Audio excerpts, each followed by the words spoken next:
because you're acting to the God. Hey, Coach. Welcome to the Basketball Podcast. I'm your host, Chris Oliver. I appreciate you joining us for this week's podcast. Be sure to rate, review, and subscribe to the show, and visit basketballimmersion.com for more coaching resources and access to all the basketball podcasts. I hope you will give us a shout out on social media, on Twitter at @BBallImmersion, or on Instagram at @BasketballImmersion to help me continue to share the game. Enjoy the episode. Coach is very excited today to welcome Ognjen Stojakovic, who is a Serbian professional basketball coach who has extensive experience coaching in Serbia and throughout the world, but currently, since 2014, has been with the Denver Nuggets as a video assistant development coach and now director of player development. Augie, welcome to the podcast. Hi, Chris. Thank you for your invitation, and it's a real pleasure to be your guest. Coach, I've had the pleasure of visiting the Denver Nuggets and spending some time and getting to know with a number of staff. And I got to say, from top to bottom, such an impressive organization that you're a part of. Thank you. I think I couldn't agree more with you, because I think that the things that Tim Connolly, Kelvin Booth, and of course, like Coach Malone are doing, it's unbelievable. From selection of the player to the coaching and so on. So I think that we as an organization are doing very, very good job, especially those guys, of course. I'm just a small piece. Yeah, you're a small piece, but a big piece too. And that's all a part of it. And it was just tremendous to be able to see all the different people working together and having a common purpose. And no question, that's what led to so much success from this season. Can you also give us a little bit of an impression of what an NBA player development coach, director does? And this is specific to your organization. So maybe talk about your role within the Nuggets. Okay, so long story short, my role is to help the players to be better. We are working out with those players every day, trying to improve their skills, trying to be there for them, whatever they need, which means you need to be coached on the court and off the court as well. So, generally speaking, that's my role. Of course, now we can go more specifically, what are you doing with you build the plans and programs for the players, and, you try to improve them and so on. But that's that's another story. Well, a pleasure to have gotten to know you over the years, and you do such tremendous work, and I'm super excited to be able to talk about so many things. Maybe first, give us a little bit of background with your Serbian background, because so many people are fascinated with two aspects, I think, of world basketball. That's Spanish player development and Serbian player development. So give us a perspective on Serbian player development. I would say something about my background. So, I was working in basketball school of FMP. That was basketball team. And that period, that was probably the biggest youth development program in Europe. So I was working there for 7 years. In the meantime, I finished faculty for sport and physical education. And, in continuity to that, I opened my own academy where I worked for 2 years. I was working out players, and, I came to NBA. So that's generally my background. But regarding Serbian or ex-Yugoslavian, however you want to call it, basketball school, I think that people all around the world, they already know about that. So I will say one fact that the most NBA players outside of NBA are coming from Yugoslavian basketball school. So I think that is something which is very impressive. Totally, very impressive. And I looked at your resume and I looked at all the different steps along the way to get to where you are now. I mean, you've earned your success because of all those steps. But mostly curious in this sense, what has helped Serbian basketball rise to the level it has in the world? I don't know. I think that that's actually a great question. My thoughts about that's I think that we have a strong system, a development system. So even back in the days, famous professor Alexander Nikolic, that system of developing players, and we stick with that, and it gives us results. So I will give you just a couple of examples. For example, in a youth basketball, I'm talking until age of 14, 15 or 16, you cannot make on-ball screens, which means that you need to play passing game type of the basketball, which allows each and every player to play on each and every position. So which means that you build basically wide base, since age of 16 and so on, then you can narrow them more toward their position that they're going to play in the future, So, like that's something that gives great results because, like how they say, like as wider base you have, the bigger house you can build, So I think that wide basketball base is a key. Well, in this concept of developing positionless basketball players and skilled basketball players, that is, again, it's a mindset of Serbian basketball that we want to develop skilled players no matter their size, right? Yes, exactly. Because it's like, let's think about this. Like, let's if we start to think about basketball is a game of the tall people, right? So there is no reason that like tall people they should be like skilled. That doesn't mean if you're tall that you should do just one thing. So actually, it's beneficial if you're tall. So let me then help you. Okay, if you're tall, let's work on the skill and completely explore all your abilities. So that's just mindset. So. Well, and when I had a chance to visit with you in Denver with the Nuggets, we had a lengthy discussion about some of the fun games, which again, purposeful, productive games that you would put players through, right? Can you give us some examples of that? Because that was really fascinating to be able to hear. I think like that's like actually a great question, because like if you start to observe like Serbian basketball and players who are playing, like that team aspect of sport is a huge thing, which means like, okay, you do whatever is necessary that your team win, right? So how like one of the things that like we are liking to do at the practices are the games, team games. So you can have kids fundamental games like tag, and you put the ball inside and you can say like, for example, let's say save house or you're safe if you have a ball, right? And one player chase everyone, right? And now whoever has a ball, he's safe in a safe zone. And what does it mean? So now you need to pass that ball, to pass to each other and to protect your teammates, right? In that case, you develop that you develop that team spirit, and it's almost like basketball, right? It is team, right? So you need to cover for your teammate. You need to quick react to, different kind of stimulants. So, and so on. Like also you need to care about spacing in that moment, right? Because, like you don't want to be near the guy because, if you pass that ball, like if, let's say if you, me and one more guy are playing, if I pass that ball and you're near to me, you can tag me. So I will be tagged. So, like there's like basketball is a game. Let's start with that. So I just gave you one example. We can talk about games. Podcast.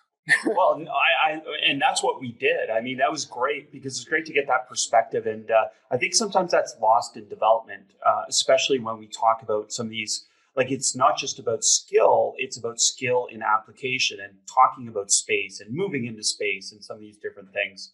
So it was tremendous to be able to hear that. And it connects back to what you talked about developing these positionless players because they all understand space. And that's like you said the right thing. It's like basketball, like, Aaron's talking about skills, right? From one side. But from the other side, like Aaron's talking about basketball IQ, So like, okay, so let's connect those two dots, right? And then in development, when you're doing one thing, you cannot say, okay, now you just do ball handling and you do ball handling with no purpose, right?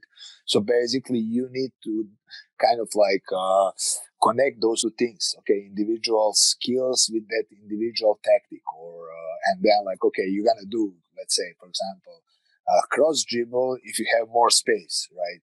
And if the player is near you, then you're gonna do between the legs, right? If he's really in your body, then you need to make or behind the back or spin move, and you can teach and coach that, and then how you develop, like, for example, that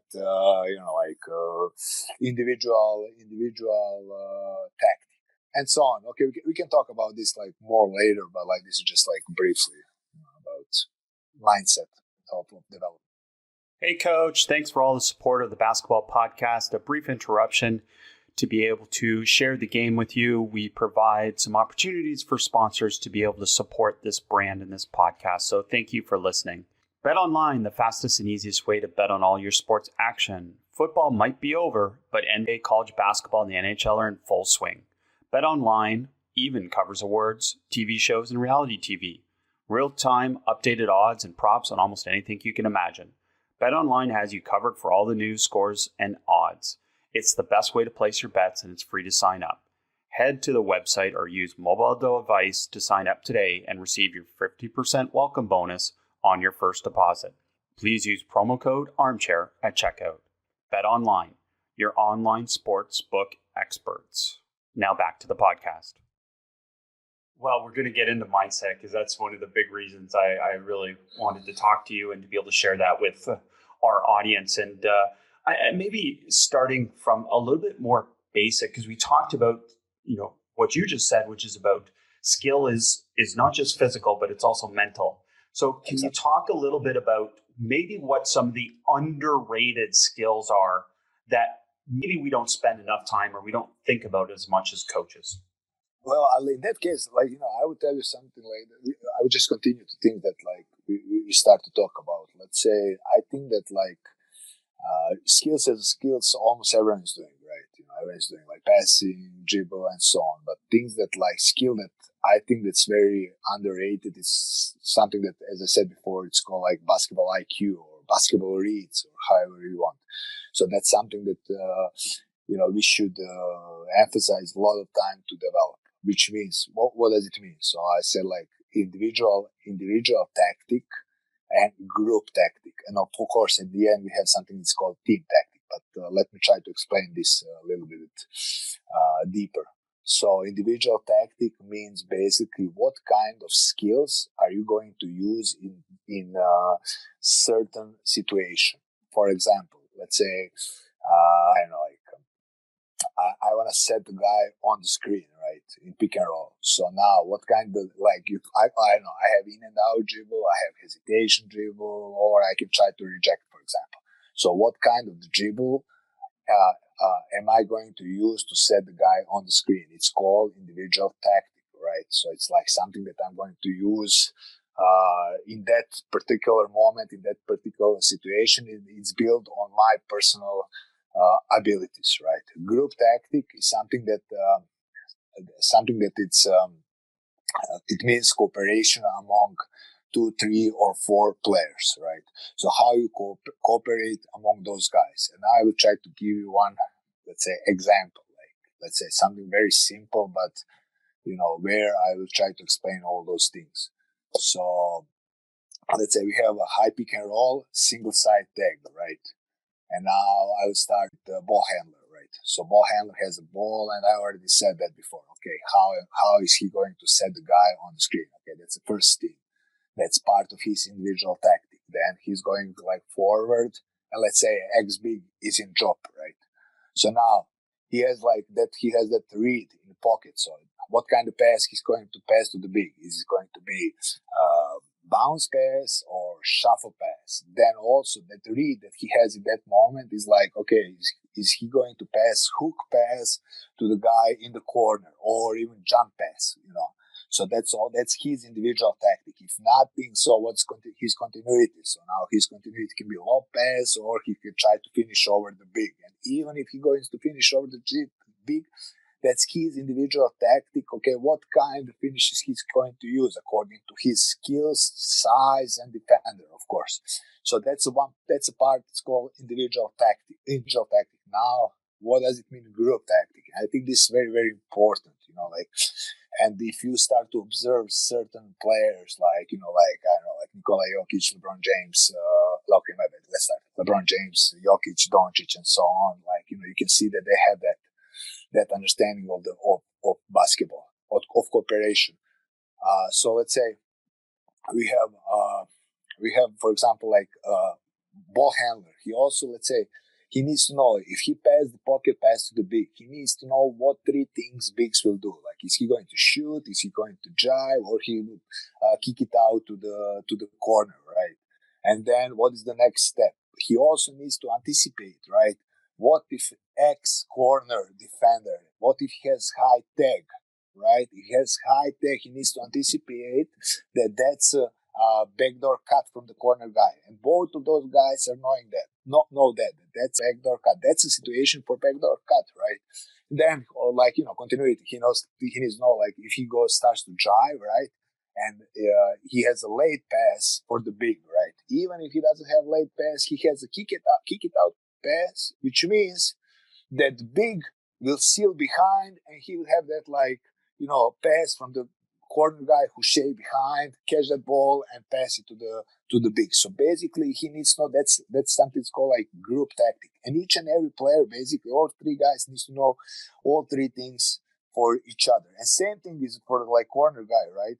Who, let's say, he has backdoor cut if he has high tag. If you don't have high tag, he will stay behind, right? And then, even before he catch the ball, he already needs to know that he has at least three solutions, right? At least three. So he catch the ball, he has pass to the big who already sealed behind, he has shot, or he has a drive. And so on, how we can develop that. But it's something that you can, I say, like generally, you can coach that. That's something that we should teach and coach. And now question. Let's continue on things that we were talking about. That's something how you coach that. You coach that through the situations, right? You can coach those 3-on-3 situations, put them in situation to compete those kind of situations, and let's say how you're gonna build that up. Because if you play 3-on-3, I don't know, like high pick and roll or pin down situation or post up situation or whatever split game you want, at the end of the day, 5-on-5, whatever set play, you're going to finish in one of those kind of situations. So if they know how to read and react through those situations, 5-on-5 is an easy game. And of course, like continuity, as we said, like things that are like, you can coach that through the situations, right? You can build your practices should involve all of those live games. Like, it can be 2-on-1. 2-on-1s are great games. 2-on-1, 2-on-1 plus 1, 3-on-2, 3-on-2 plus 1, 4-on-3, and so on. Why? Because it's like you are in a situation that you need to make a read, right? So, like, the most efficient, like, okay, give me a quick pass, and whoever is open, like, find open man. The most efficient way how team will win the game. So it's not about your personal skills because you already have advantage, right? Now give me the best solution in that particular moment. I know we can talk about this all day, but this is just like. Well, I want to somewhat, but hey, I want to highlight a few things that you said because I think they're really important and sometimes they get lost. But the number one thing is that you use the word cooperation, and Yes. and this shines through in talking to European coaches that word is used over other words. And I just think it's such a beautiful thing to be able to talk about cooperation on offense in that way. Yes. Yes. And the cooperation. And the second thing is, which is very important, is anticipation. Because every time you need to anticipate like at least three situations, right? And if you anticipate, you're faster actually than you are, right? If you just react, you're going to be always like one second or part of the second, you're going to be slower than you are. But if you anticipate situation, then you're going to be like, regardless how fast your legs are, you're going to be, like fast basketball player, let's say, or fast minded, or I don't know, like what expression. Well, you're going to make better decisions. You're going to make better perceptual decisions, faster perceptual decisions. Yeah, for sure. And the other thing I want to say is that basically what you're explaining is that you're explaining how you teach is that you put them in situations, play, and then you stop when necessary to explore possibilities. Exactly. That's one way of coaching is that one. You can do also, as we talked before, that we can use those fundamental games, like, that long term will give you results. And the third thing is how you can coach that aspect of this game are always those handicap situations, 2-on-1, 2-on-1 plus 1, 3-on-2, because like you already have handicap, right? You're always already in advantage, right? And now give me quick reads, and it's live game. So you need to quick read and find the best possible. Whoever has the best possible shot, we are living and dying from that best possible shot. So it's not about am I a better one-on-one player then you, and then I will go to the rim, right? So it is okay. I'm already beat you, so now how we are going to benefit from that? So this, as I said, like this, are just mindset of coaching.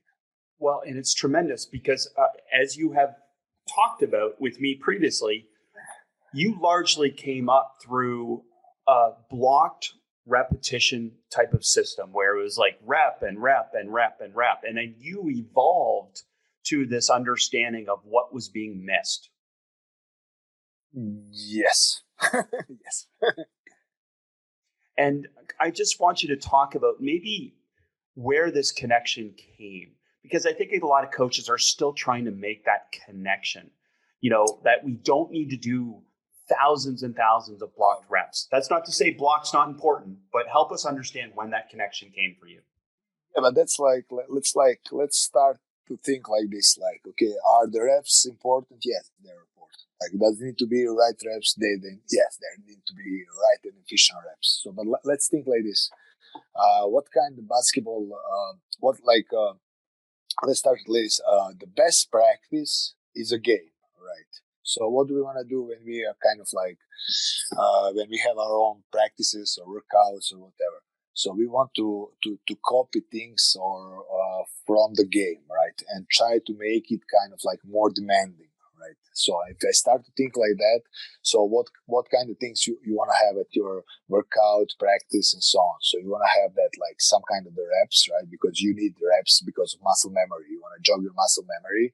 You need activation of central nervous system, which means what we talked about. You always need to anticipate a couple situations and you need to be ready to react in the right moment and be efficient. And third things that you need to have that emotional stress, right? Which means basically it needs to be competitive mode. And long story short, that's basketball, right? So, and then like, okay, what is the because we all said that basketball is a game, right? So we try to find and we can do like our practices through the game. And of course, I can give you an example, like something like, for example, if I want to do, let's say, it's something simple. Let's say I want to work on finishing. Like, okay, I have a player and I want to work with finishing on him. Like, so, okay, I need some kind of the reps. That doesn't need to be like, back in the days, it was like, okay, now you need to give me, I don't know, like 10 reps or 15 reps, and which makes sense from time to time, or like depending with whom you are working with, or if it's young player, so he needs to build up muscle memory, then makes sense. But for the players who already have that, it's more about what we are talking about. It's more about read and react or quick decisions, or I don't know, like it's more about basketball as a game. So now let's say, for example, we are talking about a guy who already have like build basic mechanic, and he's always like, let's say, pros. And let's say I want to work on finishing. So, for example, I can give him I can put him on the nail, and this is kind of simple job, right? So I can give him two balls, right? I can put one coach in the pocket and one coach in the corner, right? And second coach in the opposite corner. And I can do finishing through that situation. I can give him two balls. He dribble two balls, right? Fast dribble, and whoever coach shows the hand, he needs to pass, right? Right? That's pick and roll situation, right? So he passed that ball, and after that he needs to finish. Now we can jog our muscle memory. He have reps, right? Okay, now you need to finish. I don't know, like left layup high of the glass, right? So now he has he has pick and roll situation. He has like quick reads, and he needs to be efficient because he's going downhill and he needs to finish high of the glass, And that's something like if you start to think about that, that's basketball, I don't know, like it's kind of like, for me, it's logical, but if you don't agree, it is logical. Yeah, it is logical. And just, again, I want to emphasize what you just said is that much like the BDT concepts that I share around BDT shooting and giving decision cues and signals and stuff like that, they're perceptual cues. So while they're doing a physical exercise, they still have to be aware of other things. And that's just what I think so many coaches miss when they simply do dribbling on air in space. I couldn't agree more with you. I really couldn't agree with you. Like, like let's say like we can build up this drill, like, like we can go build up, we can go even, like I just gave you a simple example, like where you can kind of like do reps, but you still kind of like those reps are kind of, like as we talked about, it's, you anticipate situation, you coach them what kind of basketball they're going to play, and that's that quick read and react anticipation, and at the end of drill, it's efficiency, right? And now let's say, let me give you one more example. Okay, if I want to build up that drill, right, now we can go to that things that we talked about, games, right? Now we can transform that to the game, like kind of like a live game. Now I can tell him like, okay, let's say you have one coach, is a defender, right? He is big. You have one coach who is on his shoulder, right, or on his back, and let's say one coach is in the corner, and okay, he needs to dribble. He has only one ball, right? He needs to dribble, right? And all the time he follows like that, like what coach in the corner doing, right? If whenever coach in the corner shows whatever sign, then it starts to be live. Now he goes downhill and he tries to finish over the, let's say, over the coach who plays defense. So now what am I doing in that drill? So I have like, he needs to like coach in defense who is on his shoulder or on his back. He needs to hold him on his shoulder or on his back because that's pick and roll situation. That guy wants to square, right? So he needs to keep him on his shoulder, but he still needs to see what's going on in the corner. He needs to be aware of that corner pass. And then, like, when he get that sign now, he needs to be locked in to finish over the big. And if you want to develop that even more, you can give one more coach, let's say in opposite wing, and you can say like, okay, now if you don't have finish at the rim, you have option to kick it out, right? So you kick it out and relocate to the 3-point line. Now I'm giving you option drive and kick, right? You have layups or you have corner threes, for example. And now that's basketball, right? So you have live stimulus. And you know what, at the end of the game, Chris, that's a game, right? We're talking about that game. Like we talk about games. So we build game from the drill and competitive game. And we have all three elements. We have reps, right? Live reps. We have competitive mode because, okay, if he misses, it's +1 for coaches. And let's say if he scores, it's +1 for him. And we have that, activation of central nervous system, which means that he always needs to anticipate couple situations in the game. Love it. You're speaking my language, and I know we have a little similar view of this. So maybe give us a perspective then at the youth level, because what you're talking about, and we've, a lot of us have been fortunate to be able to see an NBA kind of workout in the sense that you have multiple coaches on the floor. But if you don't have that, I've always said, well, you use players because players are willing to do it at the lower levels. So can you give us a perspective on maybe the youth level trying to do the same thing? Yeah, you can it's matter of your creativity, and as I said, I will do that from the top of my head. Instead of, let's say, if you don't have a coach in defense, you can be there and you can give him signs. Let's say I'm standing in the corner and he has, for example, let's say he has a token defense on his back. It can be second player, and let's say, for example, I show number one. Number one means that he needs to finish inside hand. I show number two. That means that he needs to finish, let's say, left. And I give him number three. That means pull up or floater. Doesn't matter. And so now what can I do with that? So it's kind of like, if I show my left hand, he needs to finish with his left hand. If I show my right hand, he needs to finish with his right hand. So long story short, I just transform one simple drill to something that everyone can organize, Or you can be like, okay, let's put the defense. Let's put the real defender, like guy who is, let's put one player is on defense, right? And he's, let's say, at the free throw line. You have a coach who, set the token screen and roll, and you have ball handler. So now ball handler attack downhill, right? And let's say for the sake of this discussion, let's say coach, instead to roll, he's going to pop, right?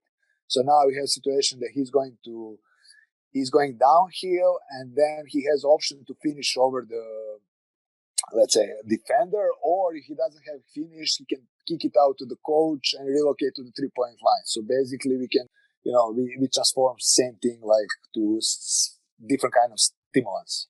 As I said, you can be very creative with this. You can be like, we can talk, as I told you and me, we can now come with like 10 different kind of drills, which has same concept. Well, and that's what I was going to bring out is that fact that like it's really one base drill, but then you're just finding ways to load it, to add challenge to it. Exactly. So because like that's how they taught me, like, and that's how I learned about coaching. It's always like you need to know what you're doing, what is your goal, and according to your goal, you're gonna build drills because drills are only tools, And then if you have concept that the best, as get back on previous story, that the best drill is the best practice is a game, then you can you can analyze and like organize that according, of course, to your abilities, according to your players, according to their needs, according to the how many people and staff you have and whatever. But you can be very, very creative and. Well, I love it, and it's such a fun way to coach too, isn't it? It is. You can be like you can add like I don't know, like you can add for example you can have like I just want one more idea, like you can put the numbers on the glass, and you can say like okay, now you have 2 balls, and then whenever I show you sign, you need to kick that ball, like pocket pass or wherever you are as a coach, and now you need to score. Let's say you can say 5, and then you can score high of the glass wherever is number 5, and so on. Like as I said, you can be very creative with that. Well, and I want coaches to know this because it's really important, because I've gone through this, and I'm sure you have as well, that you don't always get it right? When you add different loads and you try different things, it doesn't always work. Yeah, of course. Are we talking about drills or about how they are like about performance of the players?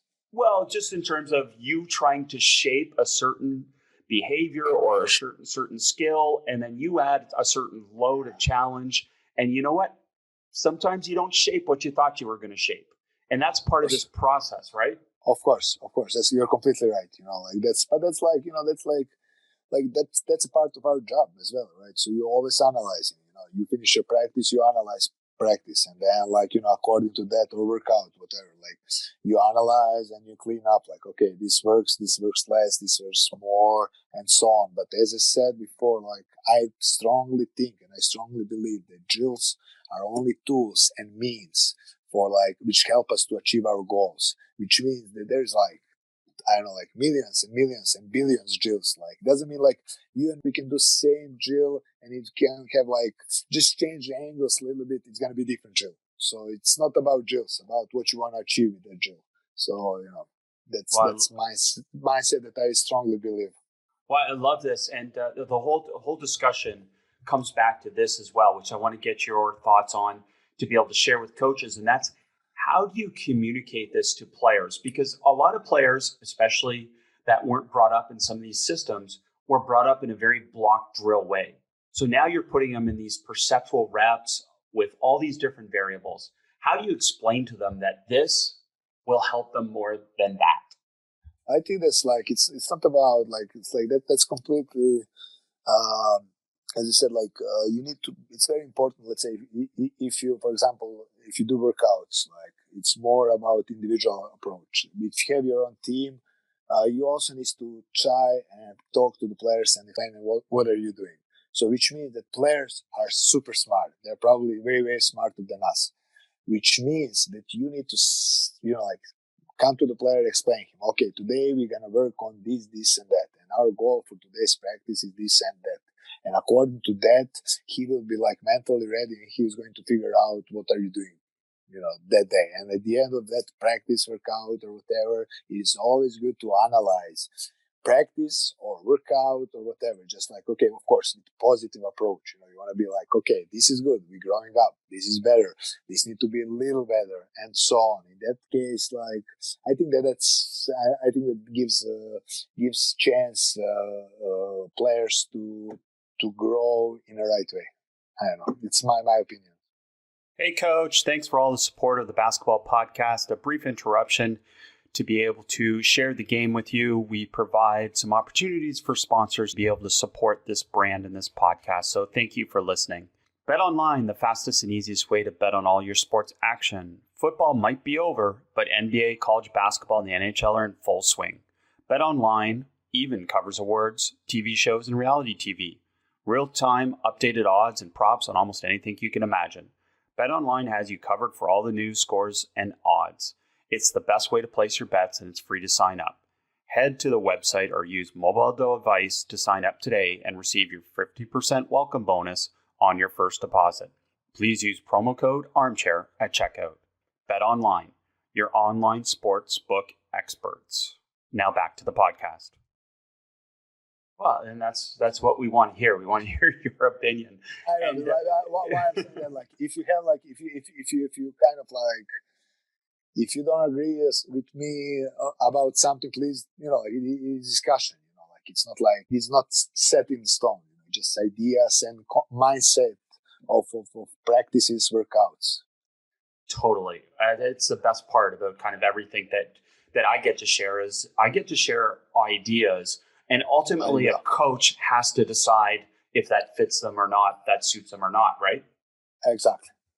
Yeah. No, and the other part that I'm really curious about is this idea that we talked about from the beginning, and this is that we're not just working on physical, we're working on perceptual, but we're also working on mindset, the mindset of a player, their ability to be able to handle all these different things that you throw at them. Okay. Yeah, I mean, yes, that's as I said, like that is the reason why communication is very important.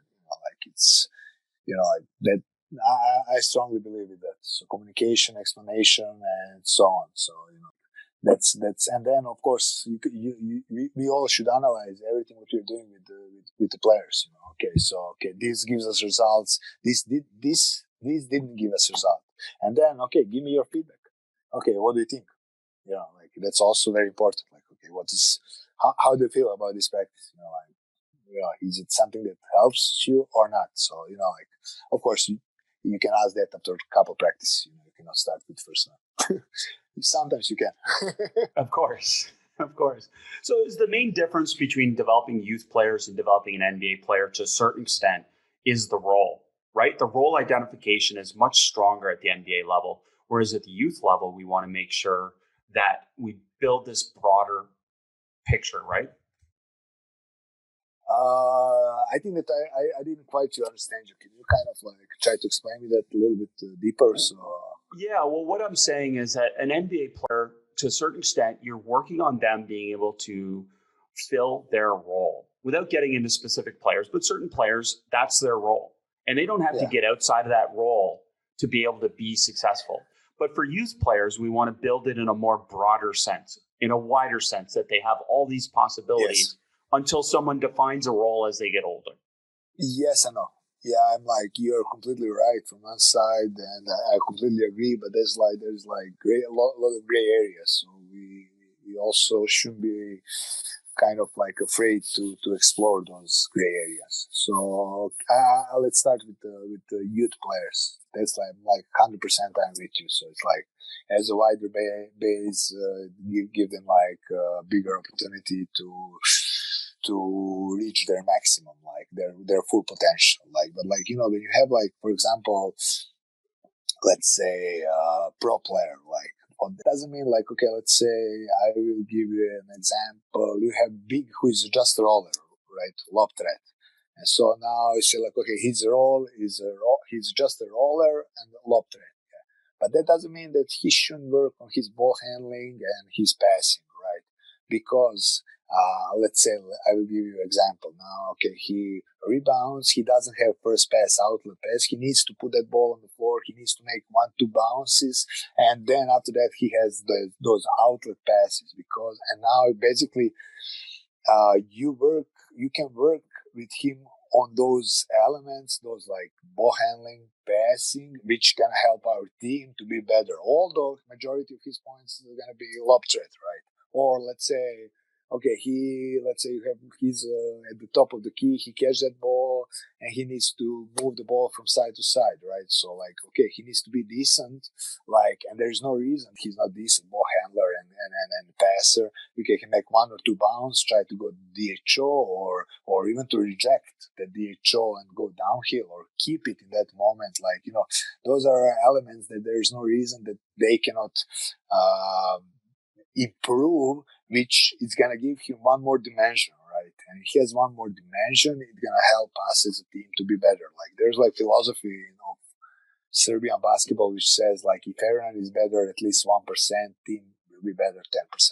So, in my mind, it's like, okay, there's always space, or there's always space for improvement, So saying that, will you work with some even NBA players on some like dream goals, so to speak, to be able to get to their next level? Is that what you mean? I mean that, like, you need to fill in holes. I think it's like with the pros, it's a little bit different. Like I just said, like, you cannot now be like, okay, now you will be Steve Nash, in the prime. No, you will not. But like, okay, we are filling in holes, something that can help him to play, some skills that we can add that can help him to be a better player. Like, if you have a good driver, right, for the sake of this discussion, you're going to work on his spot-up shots, right? Because if he can make 2 spot-up shots, what's the next thing? They're going to close out to the touch, which means that he can drive, right? I'm just, trying to give you, like, an idea. What do I think? Yeah, what that's I'm great. thinking of. Yeah, no, it's great. It's great to be able to get these perspectives and to talk about these gray areas as well. I mean, like, let's talk about this. Let's say you have, for example, you have player, and let's say he's just shooter, right? So sometimes happen like, okay, that I don't know, like, like, you have bad stretch. You cannot go, or you cannot do this. Okay, you need to have something additional, right, that can help you to stay on the court longer, right? So if you build that additional thing, I think I strongly believe it's gonna just help you to stay on the court longer, which means it's gonna help team to be better. So I don't know, maybe you can rebound, maybe you can, like, I don't know, maybe you can have like let's say you saw this in NBA a lot, like, okay, so he's like shooter, then like him on the line, he attacks, he kick it out, he relocates to the 3-point line, so it's almost he attacks the rim, right? He attacks the rim, he wants to make that layup, it's not, he will kick it out, and he will shoot threes. But if he didn't work on that drive and try to get to the rim and kick it out pass, like, he would be just, I don't know, like, spot up shooter, or he will be just shooter. Now his dimension is growing. Like, he's I don't know, like, he's better than he was. I don't know. So, I love this. No, I love this. And I know we can't talk about specific players, but let's talk about the two, I guess, broader spectrums here. Let's talk about a superstar, one of the best players in the league, one of the best players on your team, whatever that may be. Where can they generally make the most improvement? Is it biomechanical skill improvements, or is it more decision perceptual, or is it mindset? That's like, you're talking about generally about superstars and players who are already established as players. Yeah, versus a rookie who may be a little less skilled, whether it's about physical skill or it's about decision-making skill. Like, I heard that expression here, but we have it. If it's not broken, don't fix it, right? So whatever gives results, keep doing. So usually superstars, they're kind of like, okay, they already established their own thing. You can like sneak one maybe for like every year, maybe you can sneak one more element that is going to expand their game. And that's regarding for superstars. For the young player, it's usually, okay, you need to figure out what is the thing that's gonna keep them on the floor, and plus you always need to keep that in the top of the mind, where that guy will be 2 years from now. So basically, you need to find a tiny line which gonna help him to stay on the floor, but still be able to progress in direction there where where he can reach his full potential. Still, my thoughts. That doesn't mean that I'm right. No, not at all. But it is a difference, right? There's a difference at all levels. Right. It is like, but that's regardless. Like it can be like whatever league you're like talking about. Concept is the same. It can be like like it can be EuroLeague. It can be I don't know, Canadian League. It can be Serbian League. It can be NBA. Concept is the same. So maybe give us a perspective then on the differences between in season and off season in terms of development. Yeah, it's like way long. Like in the season, like we get back on that previous one. It's basically in the season. Players who are playing heavy minutes, you cannot there's no place for any kind of progress. It's more about stay in your own routine. Be happy in your own. Let's get back same thing, like your own routine. So basically, stay where you are at because you're playing heavy minutes. We cannot do a lot. For like young players who doesn't play heavy minutes, they can progress a lot in that period. So it's completely different mindset. Like, and even like time of workouts, usually around 20 minutes for the veterans, and for the young, they can go like longer. They can go 30 minutes, maybe even longer, depending of minutes. And off the season, off the season, this thing that all the season is the right period for the progress. And, in that period, they can go 45 minutes, 1 hour, depending on the player, because everything is individual. That doesn't mean that like one thing that you're working with one player will work with another. So. Yeah, it's such a good perspective to be able to understand. And you, in your role as director of player development, you work with sports science aspects of the Denver Nuggets, whether it's physiologists and sports psychologists and all these different things that go into player development. Can you talk about that role in terms of you helping work with all those different aspects?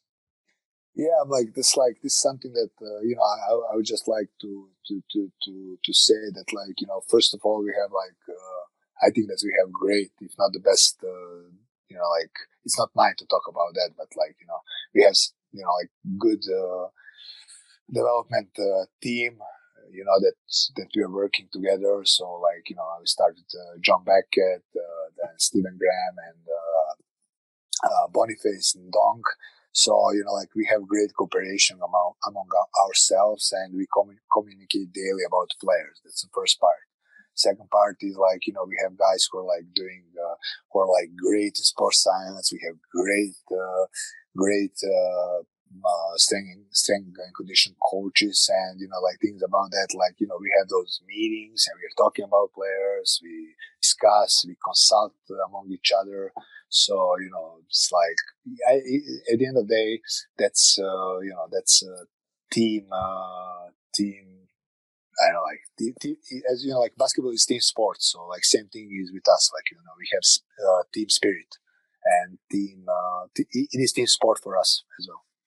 Well, and I saw that when I visited and had a chance to talk to the different people that are involved in that. And I think that's a really important part of this process is just how communication amongst all the different aspects, from the head coach to the sports science department to analytics to the front office, etc. All these things, agents, all these things come into play. But I imagine the number one communication is still to the player. Can you talk about the different ways you communicate to the player? Yeah, I think that's also something that people kind of I think that communication is very, very important. You already said it, super important. So, and when we need to be well aware that, each and every player is different, and communication with each and every player is also different. And they need to understand that you are on their side, you're there to help them, to make them better. So I think that that honest part of honesty is a key. So we are all in the same team. We're trying to help each other, and so on. So I know we can talk about this as well, as I told you, but it's more kind of a general approach. How I'm thinking about communication. Well, let's talk about a little bit, maybe just after a game. What is your role after a game as the director of player development in communicating to your players? Generally, after the game, I don't like to talk to the players, because it makes no sense. Everyone is too much emotional. Everyone is too kind of like, it's like it is emotional is the right word. So it's always good. Like after the game, that's what I'm thinking, right? After the game, okay, say good job. You did good job. We're gonna talk about tomorrow, or we're gonna analyze and we're gonna go to the certain things tomorrow. So that's my mindset. Like you don't wanna. It is not the right time to force anything. So that's, for example, after and that makes sense, right? It's emotion, it's all these things involved. So maybe then, when would you communicate to a player?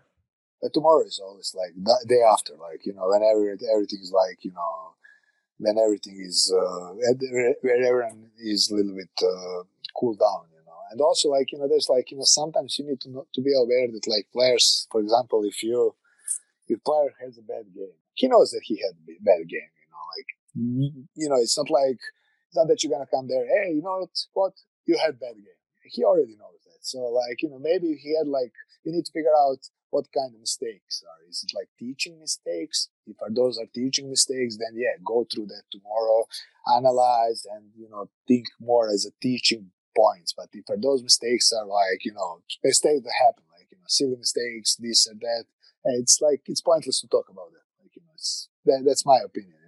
I think that's more every time if you have that teaching approach, it's more beneficial. So that's something that can get them better.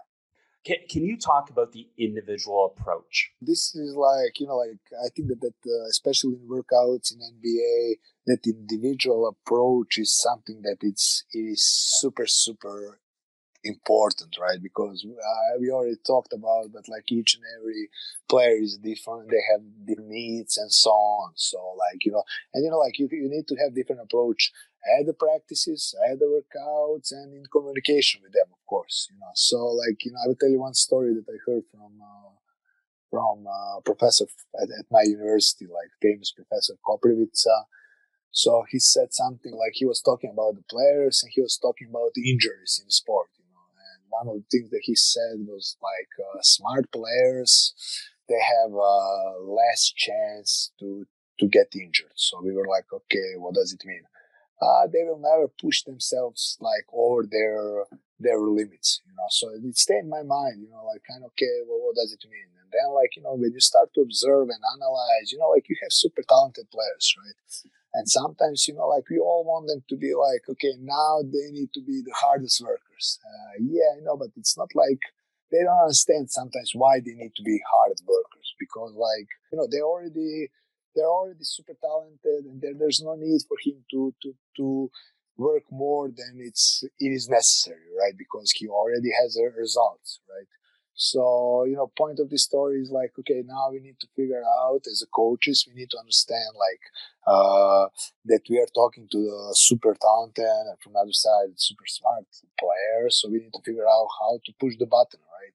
So how to explain him and convince him to go one step forward, and why is that important for him? And then like, let's be objective. Can we expect like from that each and every player will work super hard? I don't believe. Like everyone is different, right? So everyone has its own approach, and like maybe what you think it's super hard, maybe for me means something different. So I don't know. It's like same thing, like a different approach, and it's something that like it's continuity to that. Our job as coaches and like people who are working in sport is to help those guys to reach their potential. And in order to do that, we need to get them to know them and to build their trust. So I think that's complete answer. I love it. Just again, unique perspectives, different phrasing, different ways to be able to approach things, and exactly. So much fun to be able to talk to you and be able to share the game with you. And I think coaches that haven't had a chance to follow you yet or learn about you are going to be so impressed. So thanks for sharing the game, Coach. Thank you. It was my pleasure, Chris.